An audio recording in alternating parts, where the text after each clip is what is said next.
স্বাস্থ্য ব্যবস্থায় আমরা কোন পর্যায়ে রয়েছি, আমরা কতটা ভেঙে পড়েছি এই জায়গায়। এবং যেমনটি তুষার ভাই বলছিলেন যে শুধুমাত্র যে হামের টিকার সংকট তা কিন্তু না, আরও বেশ কিছু টিকার আমরা সংকটের মধ্য দিয়ে হয়তো পড়তে যাচ্ছি। আমরা সেগুলো নিয়ে আলোচনা করব। একটু আপনার কাছে একটু জানতে চাইবো, শুধুমাত্র টিকাই কি এর জন্য দায়ী কিনা, বা এই বিষয়টাকে এত কম গুরুত্ব দেয়া সেটাকেই বা কীভাবে দেখছেন আপনি? না, ধন্যবাদ। এক্ষেত্রে প্রতিরোধ ক্ষমতা বাচ্চাদের নেই হামের বিরুদ্ধে। যেহেতু প্রতিরোধ ক্ষমতা নেই, সুতরাং হচ্ছে এটা। এই প্রতিরোধ ক্ষমতা না থাকার কারণ হলো যে টিকা না দিতে পারা। আমাদের হামের প্রতিরোধের জন্য বা নির্মূলের জন্য আমরা হার্ড ইমিউনিটি ডেভেলপ করার জন্য টিকা দেই। হাম অত্যন্ত ছোঁয়াচে, খুবই সংক্রামক, সেই জন্য এখানে টিকার হার অত্যন্ত বেশি লাগে হার্ড ইমিউনিটির জন্য, 95% বা এরকম।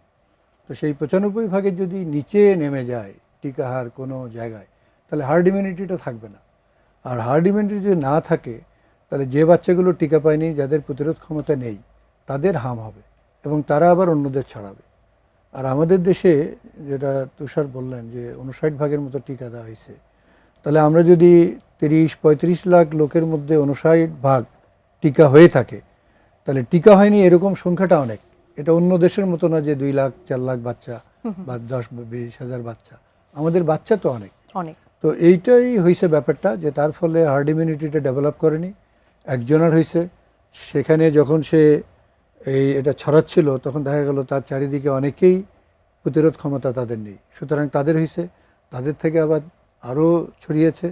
এবং এটা আমরা এরকম একটা হিসাব বলি যে একজন যদি আক্রান্ত হয়, তার থেকে 18 জন 20 জন এই রোগটা পেতে পারে। তার মানে মারাত্মক, অনেক বেশি ছোঁয়াচে। আমাদের ইপিআই যতগুলো রোগ আছে, তার মধ্যে এটা হলো সবচেয়ে বেশি ছোঁয়াচে।